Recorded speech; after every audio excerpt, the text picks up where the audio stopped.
درود پاک پڑھنے کے بے شمار فضائل و برکات ہیں۔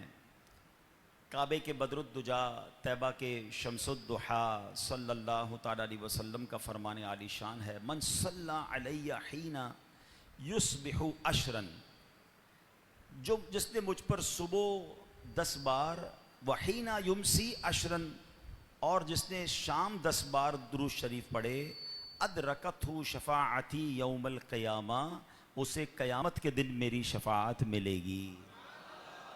اب 10 بار درود پاک صبح پڑھنے میں، 10 بار شام پڑھنے میں کتنی دیر لگتی ہے؟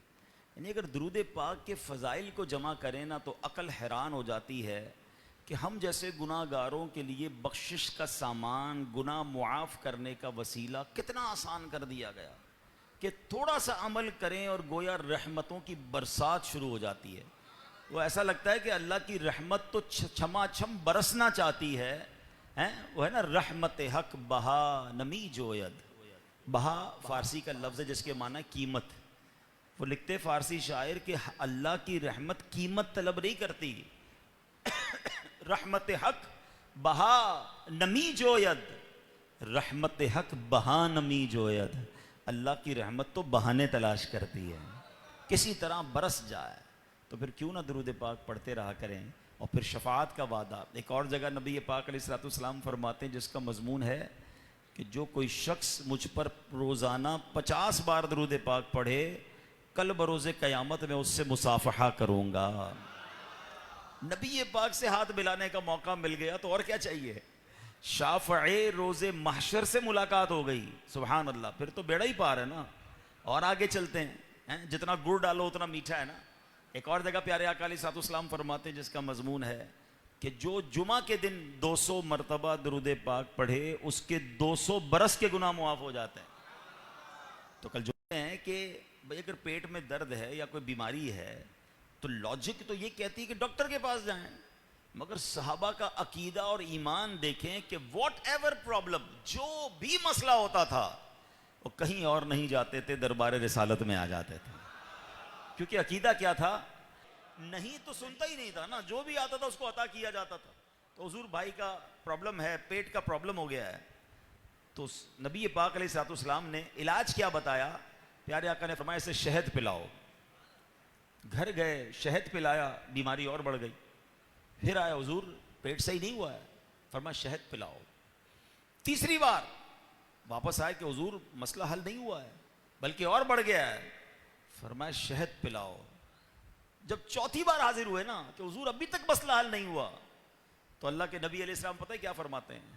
فرماتے ہیں اللہ پاک سچا ہے، تیرے بھائی کا پیٹ جھوٹا ہے، کیونکہ میرے رب نے فرمایا قرآن میں کہ شہد میں شفا ہے، جاؤ اسے شہد پلاؤ۔ کہتے چوتھی بار شہد پلایا تو پیٹ ٹھیک ہو گیا، شفا نصیب ہو گئی۔ اب اس واقعے میں 2-3 بڑی باتیں اہم سمجھ آتی ہیں کہ ہمارا حال کیا ہے۔ ہم کسی ڈاکٹر کے پاس جائیں، دوائی لیں، ٹھیک نہ ہو تب بھی ڈاکٹر سے بدظن ہو جاتے ہیں، حالانکہ کچھ بیماریوں کو ٹھیک ہونے میں ٹائم لگتا ہے۔ اچھا ہمارا ایک اور پرابلم پتہ ہے کیا ہے؟ ہم دوائی لیں اور ٹھیک نہ ہو تو ڈاکٹر ٹھیک نہیں ہے۔ بھائی ڈاکٹر نے دوائی کے ساتھ ساتھ پرہیز کا بھی بتایا تھا، وہ بھول گئے ہیں؟ مثال کے طور پہ کسی کا گلا خراب ہے، ڈاکٹر صاحب گلا خراب ہے، ڈاکٹر صاحب نے گلے کی ٹیبلٹ دے دی، 1 ہفتے تک کھانا، 1 ہفتے تک کھایا، واپس گئے کہ ڈاکٹر صاحب ابھی تک گلا ٹھیک نہیں ہو گیا، پوری دوائی کھائی، پوری ڈوز کھائی ہے۔ اب ڈاکٹر نے پوچھا کہ ٹھنڈے پانی کا منع کیا تھا وہ چھوڑا؟ تو کہ ڈاکٹر صاحب میں تو دوائی بھی ٹھنڈے پانی سے پیتا تھا۔ تو ڈاکٹر صاحب نے کیا کہنا ہے؟ ساری زندگی دوائی پیو، گلا ٹھیک نہیں ہونا تو پرہیز بھی تو کرنی ہے نا۔ اچھا لیکن اگر مرض ہی بڑھ جائے، ریئیکشن ہو جائے، تو ہم کہتے ہیں اب ڈاکٹر بدل دو۔ مگر صحابہ کا عقیدہ دیکھو، آقا نے فرمایا شہد پلاؤ، شہد پلا رہے ہیں، بیماری گھٹ نہیں رہی اور بڑھ رہی ہے، مگر نبی پاک کا در نہیں چھوڑا۔ کہتے ہیں 4 بار اپنی جگہ 1000 بار آنا پڑتا، پھر بھی نبی پاک کے پاس ہی آتے تھے۔ تو یہ یقین تھا صحابہ کرام کا۔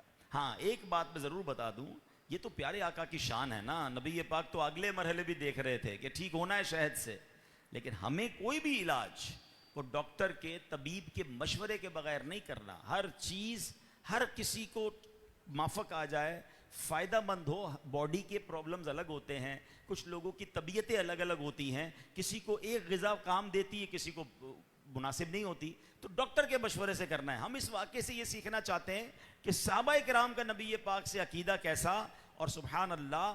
اور پھر پیارے آقا علیہ الصلوۃ والسلام نے کیا فرمایا کہ اللہ پاک سچا, تیرے بھائی کا پیٹ جھوٹا ہے, کیونکہ قرآن میں رب نے فرمایا ہے کہ شہد میں شفا ہے. تو اے میرے پیارے اسلامی بھائیوں, اس واقعے سے ہمیں کچھ شہد کے بارے میں سننے کو مل رہا ہے. اب ایک اور جگہ چلتے ہیں. عشق کی شرح میں بڑی پیاری بات علماء لکھتے ہیں کہ جو بیماری ان کو تھی نا, وہ شہد سے ٹھیک نہیں ہو سکتی تھی, کیونکہ شہد کے بارے میں یہ کہا گیا ہے کہ وہ قبض کو کھول دیتا ہے.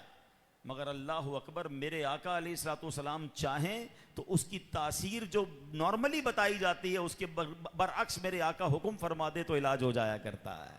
کیا فرماتے ہیں؟ بڑی پیاری بات, کام جو ان سے ہوا پورا ہوا. مولانا حسن ندوی خان صاحب لکھتے ہیں, کام جو ان سے ہوا پورا ہوا, ان کی جو تدبیر ہے تقدیر ہے. آقا کی زبان سے جب نکلتا ہے نا تو رب اسے پورا فرما دیتا ہے. بڑا خوبصورت نعت کا شعر ہے نا کہ معجزہ میرے نبی کا کہہ دیا تو ہو گیا. آقا نے جس کے بارے میں جو فرمایا نا وہ ہو گیا. تو نبی پاک کی زبان سے نکلے تو پھر کیوں نہ کام بن جائیں. اور اللہ کرے کہ ہمارے لیے بھی ہمارے آقا کی زبان مبارک سے شفاعت کا مژدہ مل جائے. نبی پاک اپنی غلامی میں قبول فرما لیں, ہماری مشکلیں آسان ہو جائیں, اور آقا اس کے لیے اللہ کی بارگاہ میں دعا فرمائیں. بڑا پیارا شعر فارسی زبان کا ہے اور سیدی اعلیٰ حضرت نے لکھا ہے. جمعرات کی رات ہے, آؤ مل کر پڑھ لیتے ہیں. اپنی مشکلوں کو ذہن میں لائیے اور تصور کیجئے کہ حضور ہماری مشکلوں کے بارے میں بھی کچھ